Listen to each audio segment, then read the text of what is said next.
Hello aspirants, இந்த வீடியோவில் நம்ம பார்க்க போகிற டாபிக் என்ன அப்படின்னு பார்த்தீங்கன்னா, ஒரு முக்கியமான டாபிக் உயிர்க்கோள காப்பகங்கள். உயிர்க்கோள காப்பகங்கள் அப்படின்னா இங்கிலீஷில் என்ன அப்படின்னா பயோஸ்பியர் ரிசர்வ் அப்படின்னு சொல்லுவாங்க. இந்த உயிர்க்கோள காப்பகங்கள் எதுக்காக உருவாக்கப்பட்டது அப்படின்னா, அந்த காப்பகங்கள்னு அனௌன்ஸ் பண்ணுறாங்கல்ல, அதுக்குள்ளே இருக்க உயிரினங்கள் எல்லாத்தையும் என்னென்னா அவங்க தான் பாதுகாப்பாங்க, கவர்மெண்ட்டே பாதுகாப்பாங்க. அதுக்காக ஆரம்பிக்கப்பட்டது தான் உயிர்க்கோள காப்பகங்கள். இந்த உயிர்க்கோள காப்பகங்கள் என்னென்னா மொத்தமாக இந்தியாவில் ஒரு 18 உயிர்க்கோள காப்பகங்கள் இருக்குது. சரியா, 18 உயிர்க்கோள காப்பகங்கள் இருக்குது. அந்த 18 பேரையும் நம்ம படிக்க போகிறோம். இந்த உயிர்க்கோள காப்பகங்களை எப்படி ப்ரொடெக்ஷன் பண்ணுறாங்க அப்படின்னு பார்ப்போம். உயிர்க்கோள காப்பகங்களை எப்படி பிரிக்கிறாங்க அப்படின்னா மூணாக நம்ம பிரித்து சொல்லலாம். உயிர்க்கோள காப்பகங்கள் ஏரியா என்னென்னா அந்த வெளியில் இருக்க இந்த ஏரியா அப்படின்னு வச்சுக்கோங்களேன். இதை என்னென்னா உள்ளே இருக்கிற பகுதியை ஒரு மாதிரி பிரிப்பாங்க, அடுத்தது வெளில இருக்க பகுதி, அடுத்தது மூணாவதாக இருக்கிற பகுதி அப்படின்னு 3 பகுதியாக பிரிப்பாங்க.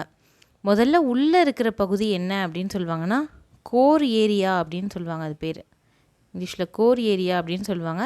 தமிழில் எக்ஸாக்டான டிரான்ஸ்லேஷன் கிடையாது, நம்ம முக்கிய பகுதி அப்படின்னு வச்சுக்கலாம். பட் இங்கிலீஷ்லேயும் படிக்க வேண்டியது ரொம்ப அவசியம். முக்கிய பகுதி அப்படின்னு சொல்லலாம்.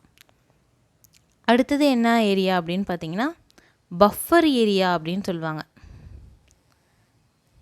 பஃபர் ஏரியா அப்படின்னா இடைப்பகுதி. இந்த முக்கிய பகுதிக்கும் வெளிப்பகுதிக்கும் நடுவில் இருக்கிறதால இடைப்பகுதி அப்படின்னு இதை சொல்லலாம். மூணாவதாக இருக்கிற ஏரியா என்ன அப்படின்னு பார்த்தீங்கன்னா டிரான்சிஷன் ஏரியா அப்படின்னு சொல்லுவாங்க. டிரான்சிஷன் ஏரியா அப்படின்னா மாற்று பகுதி அப்படின்னு சொல்லுவாங்க. மாற்று பகுதி அப்படின்னு சொல்கிறாங்க டிரான்சிஷன் ஏரியாவை. சரியா, இது மாதிரி 3 இது இருக்குது. Core area, buffer area, transition area. முக்கிய பகுதி, இடைப்பகுதி, மாற்ற பகுதி அப்படின்னு 3 விதமான பகுதிகள் இருக்குது. முதல்ல உள்ள ஒரு பகுதி இருக்குல்ல, முக்கிய பகுதி. இங்கே என்ன அப்படின்னு பார்த்தீங்கன்னா மனிதர்களே அலோடு கிடையாது. No human interference. யாருமே உள்ளே போகக்கூடாது. ஒன்லி விலங்குகள் மட்டும்தான் இருக்கலாம். விலங்குகளுக்கான முழு ப்ரொடெக்ஷனும் கொடுக்குறாங்க. எந்த சட்டத்தின்படி அப்படின்னு பார்த்தீங்கன்னா வைல்ட் லைஃப் ப்ரொடெக்ஷன் ஆக்ட் 1972, வனவிலங்கு பாதுகாப்பு சட்டம் அப்படின்னு ஒரு சட்டம் கொண்டு வந்தாங்க 1972. அந்த சட்டத்தின் கீழே ஃபுல் ப்ரொடெக்ஷன் கொடுக்குறாங்க இந்த முக்கிய பகுதியில் இருக்கிற விலங்குகளுக்கெல்லாம். அடுத்தது பார்த்திங்கன்னா பஃபர் ஏரியா, இடைப்பகுதி. இந்த இடைப்பகுதியில் யார் யாரெல்லாம் போகலாம் அப்படின்னு பார்த்தீங்கன்னா ரிசர்ச் எஜுகேஷன் ரிலேட்டடாக யாராவது போகலாம் அப்படின்னா போகலாம். ஆராய்ச்சி ரிலேட்டடாக இல்லை கல்வித்துறை பெரிய பெரிய அதிகாரிகள்லாம் இருக்காங்கல்ல, அவங்கெல்லாம் யாராவது போகணும் அப்படின்னு விருப்பப்பட்டாங்க அப்படின்னா கவர்மெண்ட்டை பெர்மிஷன் வாங்கிட்டு போகலாம் இந்த இடைப்பகுதியில். அடுத்தது லிமிட்டடான டூரிசம் அலோவ் பண்ணுவாங்க. லிமிட்டடான டூரிசம்னால் நீங்கள் போயிட்டு டூர் அப்படின்னு போயிட்டு உள்ளே போய் எதுவும் சேஞ்சஸ்லாம் பண்ண முடியாது. மரத்தெல்லாம் ஒடிச்சு இது மாதிரிலாம் சேஞ்சஸ்லாம் பண்ண முடியாது. சும்மா லிமிட்டடான டூரிசம்னால் லைக் எக்கோ டூரிசம் மாதிரி எதுவுமே கையெல்லாம் வைக்காமல் சும்மா போய் பார்த்துட்டு வரலாம். அதுவும் கவர்மெண்ட் பெர்மிஷன் கொடுத்தா மட்டும்தான். அடுத்தது ஃபிஷ்ஷிங், கிரேசிங் இந்த மாதிரி சின்ன சின்ன ஆக்டிவிட்டீஸ்லாம் பெர்மிட் பண்ணுவாங்க. அந்த ஏரியாவில் எப்படி அனிமல்ஸ் நடமாட்டம் இருக்குது இதெல்லாம் பொறுத்து தான் என்னென்னா இதெல்லாம் பெர்மிட் பண்ணுவாங்க. அடுத்தது பார்த்திங்கன்னா டிரான்சிஷன் ஜோன் தான் மாற்று பகுதி. இந்த பகுதியில் யார் யார் இருப்பாங்க அப்படின்னா ஹியூமன் செட்டில்மெண்ட்ஸ் இருப்பாங்க. இந்த ட்ரைபல் பீப்புளெலாம் இருக்காங்கள்ல, பழங்குடியினர், அவங்கெல்லாம் என்னென்னா இங்கேருந்து வெளியேற்றப்பட்டவங்க. இப்போ உயிர்க்கோள காப்பகம் அப்படின்னு ஒரு இடத்த அனௌன்ஸ் பண்ணோன்னே அந்த உள்ளே இருக்கிற ஏரியாஸ்லாம் என்னென்னா மனிதர்கள் இருக்க முடியாதுல்ல, அங்கே இருக்க மனிதர்கள்லாம் எங்கே அனுப்புவாங்க அப்படின்னு பார்த்தீங்கன்னா இந்த டிரான்சிஷன் ஏரியாவுக்கு அமைச்சிடுவாங்க. மாற்று பகுதி அங்கே தான் வசிக்கலாம். இங்கே என்னென்னா சின்ன சின்ன ஆக்டிவிட்டீஸ் சின்ன சின்ன ஸ்மால் பிஸ்னஸ் அதெல்லாம் பண்ணலாம். பெரிய இண்டஸ்ட்ரிலாம் கட்ட முடியாது. ஸ்மால் பிஸ்னஸ் என்னென்னா மனிதர்கள் மட்டும் வச்சு பண்ணுற பிஸ்னஸ் பண்ணலாம். பெரிய பெரிய மிஷினரிஸ் வச்சுலாம் பண்ண முடியாது. அந்த மாதிரி பிஸ்னஸ்லாம் பண்ணலாம். டிரான்சிஷன் ஜோனில் செட்டில்மெண்ட்ஸ் இருக்கலாம். கிராப் லேண்ட்ஸ்னால் இது கூட வச்சுக்கலாம். அக்ரிகல்ச்சர் கூட மெயின்டைன் பண்ணலாம். சின்ன சின்ன இண்டஸ்ட்ரீஸே ஓகே அப்படின்னு சொல்கிறோம்ல, சின்ன சின்ன இண்டஸ்ட்ரீஸ் மீன்ஸ் குடிசை தொழில் மாதிரி, காட்டேஜ் இண்டஸ்ட்ரீஸ் மாதிரி என்னென்னா இதில் பண்ணலாம் இங்கே டிரான்சிஷன் ஏரியாவில் அப்படின்னு சொல்கிறாங்க. இந்த மாதிரி 3 ஏரியாஸும் ரொம்ப ரொம்ப முக்கியம். இது இந்தியாவில் ஒரு 18 இருக்குது உயிர்க்கோள காப்பகங்கள். அது என்னென்ன அப்படின்னு இப்போ பார்ப்போம். இப்போ நம்ம மேப்புக்கு வந்தாச்சு. இந்த 18 உயிர்க்கோள காப்பகங்களும் என்னென்னு பார்ப்போம். ஃபஸ்ட்டு என்ன இருக்குதுன்னு பாருங்கள். மேலே குளிர் பாலைவனம், ஹிமாச்சல பிரதேசத்தில் இருக்கிற குளிர் பாலைவனம். குளிர் பாலைவனம் அப்படின்னா கோல்டு டெசர்ட் அப்படின்னு இங்கிலீஷில் சொல்லுவாங்க. கோல்டு டெசர்ட் உயிர்கோள காப்பகம், கோல்டு டெசர்ட் பயோஸ்பியர் ரிசர்வ். குளிர் பாலைவனம் உயிர்கோள காப்பகம் எங்கே இருக்குது அப்படின்றது முக்கியம். எந்த ஸ்டேட்னா ஹிமாச்சல பிரதேசத்தில் இருக்குது. ஹிமாச்சலில் ரொம்ப குளிராக தானே இருக்கும், அதை வச்சு ஞாபகம் வச்சுக்கோங்க. குளிர் பாலைவனம் ஹிமாச்சல பிரதேசத்தில் இருக்குது. அதே மாதிரி நம்ம நாட்டில் வந்து எத்தனை டெசர்ட் இருக்குது அப்படின்னு கேட்டால் நீங்கள் வந்து 2 டெசர்ட் இருக்குது, சாரி ஒரு டெசர்ட், தார் டெசர்ட் தான் இருக்குது அப்படின்னு சொல்லக்கூடாது. நம்ம நாட்டில் ஹாட் டெசர்ட்டும் இருக்குது, கோல்ட் டெசர்ட்டும் இருக்குது. டெசர்ட் அப்படின்னா என்னென்னா 25 சென்டிமீட்டர் கீழே மழைப்பொழிவு எங்கெங்கெல்லாம் இருக்கோ அதெல்லாம் வந்து என்னென்னா டெசர்ட் அப்படின்னு சொல்லுவாங்க. ஸோ என்னென்னா தார் டெசர்ட்டில் மட்டும் 25 சென்டிமீட்டர் கீழே இல்லை, கோல்ட் டெசர்ட் குளிர் பாலைவனத்துலேயும் என்னென்னா 25 சென்டிமீட்டர் கீழே தான் மழை இருக்கும். ஸோ என்னென்னா நம்ம நாட்டில் ஒரே ஒரு டெசர்ட் மட்டும் இல்லை, இங்கே வந்து கோல்ட் டெசர்ட்டும் இருக்குது. அடுத்தது பார்த்திங்கன்னா நந்தாதேவி அப்படின்ற ஒரு பிளேஸ். நந்தாதேவி உயிர்கோள காப்பகம் உத்தரகாண்டில் இருக்குது, உத்தரகாண்ட் மாநிலத்தில் இருக்குது. உத்தரகாண்ட் மாநிலம் வந்து என்னென்னா 2000வது வருஷம் வந்து என்னென்னா பிரிக்கப்பட்டுச்சு. எதுலேருந்து அப்படின்னு பார்த்திங்கன்னா உத்தரப்பிரதேசத்துலேருந்து பிரித்தாங்க உத்தரகாண்ட் மாநிலம். அங்கே வந்து நந்தாதேவி அப்படின்ற ஒரு உயிர்கோள காப்பகம் இருக்குது. இதுவும் ஒரு முக்கியமான ஒரு உயிர்கோள காப்பகம். அடுத்தது நார்த் ஈஸ்ட் வாங்க, வடகிழக்கில் அருணாச்சல பிரதேசத்தில் தீஹங் தீபங் அப்படின்னு வந்து என்னென்னா ஒரு உயிர்கோள காப்பகம் இருக்குது. தீஹங் தீபங் அப்படின்னு ஒரு உயிர்கோள காப்பகம் அருணாச்சல பிரதேசத்தில் இருக்குது. சரியா, அருணாச்சல பிரதேசத்தில் ஒரே ஒரு உயிர்கோள காப்பகம் தான் இருக்குது. அஸ்ஸாமில் 2 உயிர்கோள காப்பகம் இருக்குது. ஒன்று பார்த்திங்கன்னா திப்ரு சாய்கோவா அப்படின்னு ஒன்று இருக்குது அஸ்ஸாமில். அடுத்தது மனஸ். இது மாதிரி 2 உயிர்கோள காப்பகம் இருக்குது. திப்ரு சாய்கோவா ஒன்று, அடுத்தது மனஸ் வந்து உயிர்கோள காப்பகம் அப்படின்னு 2 இருக்குது. இந்த மாதிரி உயிர்கோள காப்பகத்துக்குள்ளே பார்த்திங்கன்னா எய்தர் வந்து என்னென்னா புலிகள் காப்பகம் இருக்கும், இல்லைனா வனவிலங்கு சரணாலயம் இருக்கலாம், இல்லை தேசிய பூங்கா இருக்கலாம். இந்த மனசே வந்து என்னென்னா புலிகள் காப்பகமும் கூட, மனஸ் டைகர் ரிசர்வ் அப்படின்னு இருக்குது.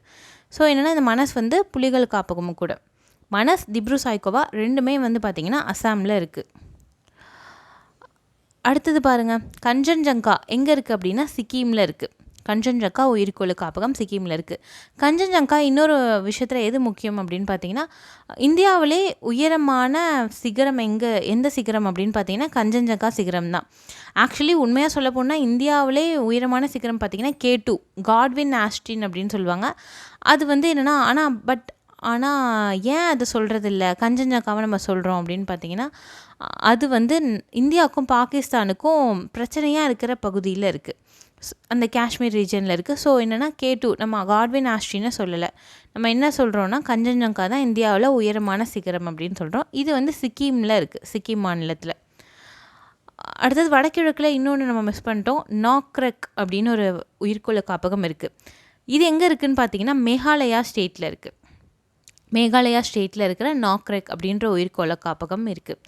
மேகாலயா பேர்லேயே இருக்குது பாருங்கள், மேக ஆலயா அப்படின்னு. மேகம்லாம் வந்து என்னென்னா இங்கே வந்து நிறையா வந்து குழுமும், அதனால் இங்கே நிறையா மழை பெய்கிற பிளேஸ் வந்து இங்கே தான் இருக்குது. மௌசின்ராம் அப்படின்னு ஒரு பிளேஸ் இருக்குது. இதுதான் இந்தியாவிலே ரொம்ப வெட்டஸ்ட்டு பிளேஸ். ஓகே, அடுத்தது பார்க்கலாம். அடுத்தது பார்த்திங்கன்னா பன்னா மத்திய பிரதேசத்தில் மொத்தம் 3 இருக்குது. 3மே ரொம்ப ரொம்ப முக்கியமான உயிர்கோள காப்பகம். ஃபஸ்ட்டு பாருங்கன்னா பன்னா வந்து என்னென்னா மத்திய பிரதேசத்தில் இருக்க ஒரு உயிர்கோள காப்பகம். பன்னா இன்னொரு விஷயத்தில் ரொம்ப முக்கியம், பன்னாவில் வந்து நிறைய டைமண்ட் கிடைக்கும், வைரம் கிடைக்கும், அதனால் பன்னா வந்து அதுவும் முக்கியம். பச்மார்ஹி அப்படின்ற ஒரு உயிர்கோள காப்பகம் மத்திய பிரதேசத்தில் இருக்குது. பன்னா, பச்மார்ஹி, அடுத்தது அச்சனக்மர் அமர்கண்டக் அப்படின்னு ஒரு ஏரியா வந்து இருக்குது மத்திய பிரதேசத்தில். அச்சனக்மர் அமர்கண்டக் அப்படின்னு 3 ஏரியாவில் வந்து மத்திய பிரதேசத்தில் உயிர்கோள காப்பகம் இருக்குது. ஏன் 3 இடத்துல இருக்குன்னா, மத்திய பிரதேசத்தில் வந்து என்னென்னா காடுகள் ரொம்ப அதிகமாக இருக்கும். ஸோ என்னென்னா அதிகமாக வந்து என்னென்னா உயிர்கோள காப்பகமும் இருக்குது. பன்னா, பச்மார்ஹி அண்ட் அச்சனகுமார் அமர்கண்டக் 3 இடத்துல இருக்குது. ஓகேவா, நெக்ஸ்ட்டு பார்க்கலாம். நெக்ஸ்ட்டு பார்த்தீங்கன்னா அந்த சைடு பாருங்கள், ரைட் சைடு பார்த்தீங்கன்னா சுந்தரவனம் அப்படின்னு சொல்லுவாங்க. இங்கிலீஷில் சுந்தர்பான்ஸ் அப்படின்னு சொல்லுவாங்க.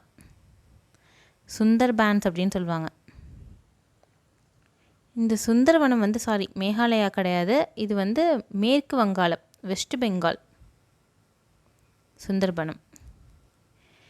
இந்த சுந்தர்வனம் பார்த்திங்கன்னா மேங்க்ரூவ் ஃபாரஸ்ட் அப்படின்னு சொல்லுவாங்கள்ல, அலையாத்தி காடுகள் அப்படின்னு சொல்லுவாங்க. அந்த இதில் வந்து என்னென்னா பெருசு வந்து என்னென்னா சுந்தர்வனம் தான். இந்தியாவிலே பெரிய மேங்க்ரூவ் ஃபாரஸ்ட் அலையாத்தி காடுகள் அப்படின்னு பார்த்திங்கன்னா சுந்தர்வனம், சுந்தர் பேன்ஸ் அப்படின்னு இங்கிலீஷில் சொல்கிறாங்க. இந்த சுந்தரவனமும் வந்து என்னென்னா மேற்கு வங்காளத்தில் இருக்குது. இதுவும் வந்து ஒரு உயிர்கோள காப்பகம் அப்படின்னு சொல்லி நம்மளுக்கு கொடுத்துருக்காங்க.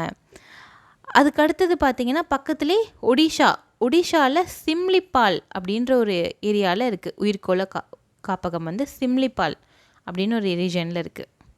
சிம்லிபால் உயிர்கோள காப்பகம். ஓகே, இந்த சைடு ஃபுல்லாக நம்ம கவர் பண்ணியாச்சு. அடுத்தது லெஃப்ட் சைடில் பார்த்திங்கன்னா கட்ச், குஜராத்தில் கட்ச் அப்படின்ற ஒரு ரீஜனில் இருக்குது. கல்ஃப் ஆஃப் கட்ச் அப்படின்னு சொல்லுவாங்கள்ல, கட்ச் வளைகுடா அப்படின்னு இந்த ஏரியா ஃபுல்லாக கட்ச் வளைகுடா அப்படின்னு சொல்லுவாங்க. இதுதான் வந்து கல்ஃப் ஆஃப் கட்ச் அப்படின்னு சொல்லுவாங்க. சரியா? இந்த கட்ச் வந்து ரொம்ப முக்கியம், கட்ச் உயிர்கோள காப்பகம். ஏன்னா இதுதான் இந்தியாவிலே மிகப்பெரிய உயிர்கோள காப்பகம். என்ன அப்படின்னா கட்ச் தான் உயிர்கோள காப்பகம்லே ரொம்ப பெருசு. என்ன அப்படின்னு பார்த்தீங்கன்னா கட்ச். அதனால ரொம்ப முக்கியமான உயிர்கோள காப்பகம். ஓகே, இதெல்லாம் பார்த்தாச்சு. நெக்ஸ்ட்டு வந்து நம்ம சவுத் இந்தியாவுக்கு வரலாம்.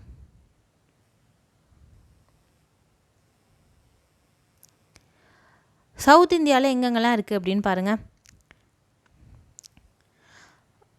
ஃபஸ்ட்டு ஆந்திராவில் சேஷாச்சலமில் வந்து என்னென்னா இருக்குது. சேஷாச்சலம் பற்றி நம்ம புஷ்பா மூவியில் பார்த்துருப்போம். புஷ்பா மூவியில் சேஷாச்சலம் ஹில்ஸ் வந்து காமிட்டிருப்பாங்க. இந்த சேஷாச்சலம் வந்து அங்கே தான் வந்து என்னென்னா உயிர்கோள காப்பகம் இருக்குது, ஆந்திரா மாநிலத்தில் இருக்குது. அதுக்கு அடுத்தது பார்த்திங்கன்னா நீலகிரி. தமிழ்நாட்டுக்கு வந்திங்கன்னா ஒரு 3 முக்கியமான பிளேசஸில் இருக்குது. நீலகிரியில் 1986 இது மட்டும் ஏன் நான் வருஷம் போட்டிருக்கேன்னா இதுதான் ஃபஸ்ட்டு கொண்டு வந்த உயிர்கோள காப்பகம் தமிழ்நாட்டில் தான், நீலகிரியில் கொண்டு வந்தாங்க.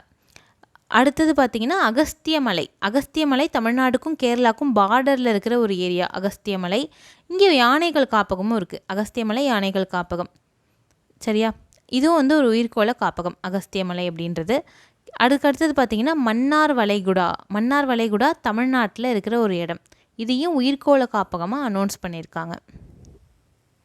கல்ஃப் ஆஃப் மன்னார் அப்படின்னு சொல்லுவாங்க. இங்கே ஒரு முக்கியமான ஒரு விலங்கு வந்து பாதுகாக்கப்படுது. அந்த விலங்கு பேர் என்ன அப்படின்னு பார்த்தீங்கன்னா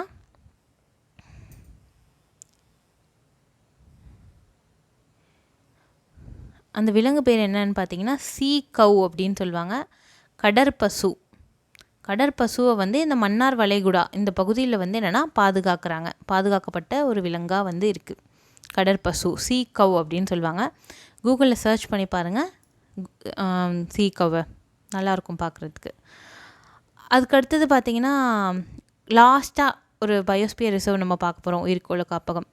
என்னென்னா பெரிய நிக்கோபார் அப்படின்ற ஒரு உயிர்கோள காப்பகம், அந்தமான் அண்ட் நிக்கோபார் தீவுகள்.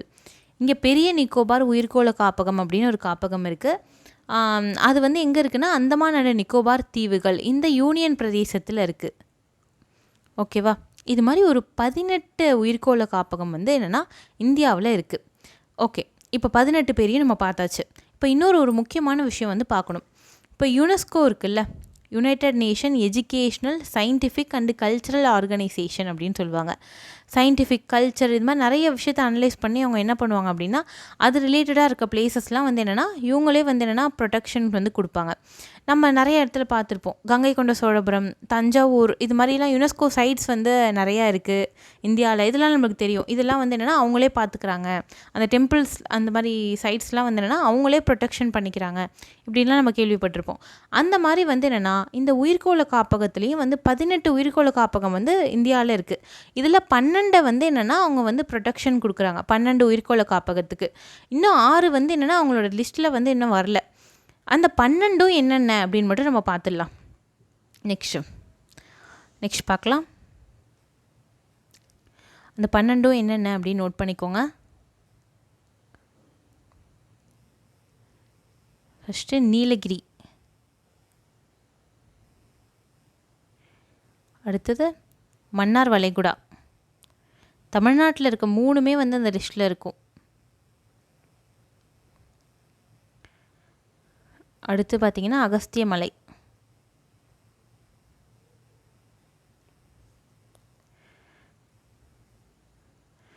ஓகே, அப்படியே மேலே போனீங்க அப்படின்னா பச்மார்ஹி இருக்கும், மத்திய பிரதேஷில் பார்த்தது. பன்னா இருக்கும். அடுத்தது அச்னக்மர் அமர்கண்டக் இருக்கும்.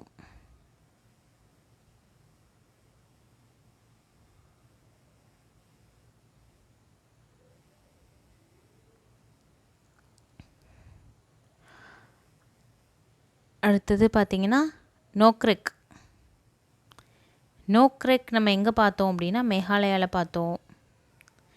அடுத்தது நந்தாதேவி. நந்தாதேவி எங்கே பார்த்தோம் அப்படின்னா உத்தரகாண்டில் பார்த்தோம். சுந்தரவனம். சுந்தரவனம் மலையாத்திரி காடுகள் வந்து எங்கே பார்த்தோம் அப்படின்னா மேற்கு வங்காளத்தில் பார்த்தோம். அடுத்தது கஞ்சன்ஜங்கா. கஞ்சன்ஜங்கா எங்கே பார்த்தோம் அப்படின்னா சிக்கிமில் பார்த்தோம். அடுத்தது சிம்லிபால்.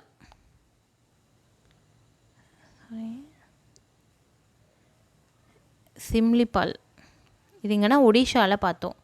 கடைசியாக பெரிய நிக்கோபார் பார்த்தோம். இந்த 12 ரொம்ப முக்கியமான விஷயம். இந்த 12 ரொம்ப ரொம்ப முக்கியமான உயிர்கோள காப்பகம். இது வந்து என்னென்னா யுனெஸ்கோவே ப்ரொடெக்ட் பண்ணுறாங்க.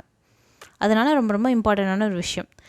யுனெஸ்கோ வந்து என்னென்னா 1971 இதை கையில் எடுத்துக்கிட்டாங்க. உலகம் ஃபுல்லாக இது மாதிரி நிறைய உயிர்கோள காப்பகங்களை வந்து என்னென்னா அவங்களே வந்து பாதுகாத்துட்ருக்காங்க. ஓகேவா? இதில் வந்து கடைசியாக வந்து ஓகே இதை நாங்கள் பாதுகாக்கிறோம் அப்படின்னு சொன்ன இடம் வந்து என்ன அப்படின்னா பன்னா. லாஸ்ட்டாக வந்து என்னென்னா 11 தான் இருந்துச்சு. இதுக்கு முன்னாடி 11 தான் வந்து யுனெஸ்கோ வந்து அவங்க பாதுகாத்துட்டு இருந்தாங்க. ரீசெண்டாக என்னென்னா பன்னா அப்படின்ற ஒரு ரீஜனும் இங்கே சேர்த்துருக்காங்க. அதனால் வந்து பன்னாவையும் ஞாபகம் வச்சுக்க வேண்டியது ரொம்ப அவசியம். ஓகேவா? ஓகே, இந்த வீடியோவில் வந்து நம்ம முக்கியமான இம்பார்ட்டண்டான இன்ஃபர்மேஷன் ஒன்று பார்த்துருக்கோம். உயிர்கோள காப்பகங்கள். இந்த உயிர்கோள காப்பகங்கள் வந்து என்னென்னா எத்தனை இருக்குது, இந்தியாவில் எப்போ வந்து ஃபஸ்ட்டு கொண்டு வந்தாங்க, எதை ஃபஸ்ட்டு கொண்டு வந்தாங்க, எது பெருசு, அப்புறம் யுனெஸ்கோவில் எத்தனை சைட்ஸ் வந்து அங்கீகரிக்கப்பட்டிருக்கு, அப்புறம் எந்தெந்த உயிர்கோள காப்பகங்கள் எந்தெந்த ஸ்டேட்டில் இருக்குது, இது எல்லாமே ரொம்ப ரொம்ப முக்கியமான ஒரு விஷயம். ப்ரொடெக்ஷன் எப்படி கொடுக்குறாங்க, அந்த 3 ரீஜன் பார்த்தோம்ல, கோர் ஏரியா, அந்த டிரான்சிஷன் ஏரியா, அதெல்லாம் பார்த்தோம்ல, முக்கிய பகுதி, இடைப்பகுதி, மாற்றத்துக்கான பகுதி அப்படின்லாம் பார்த்தோம்ல, இதெல்லாம் வந்து ரொம்ப முக்கியமான ஒரு விஷயம்.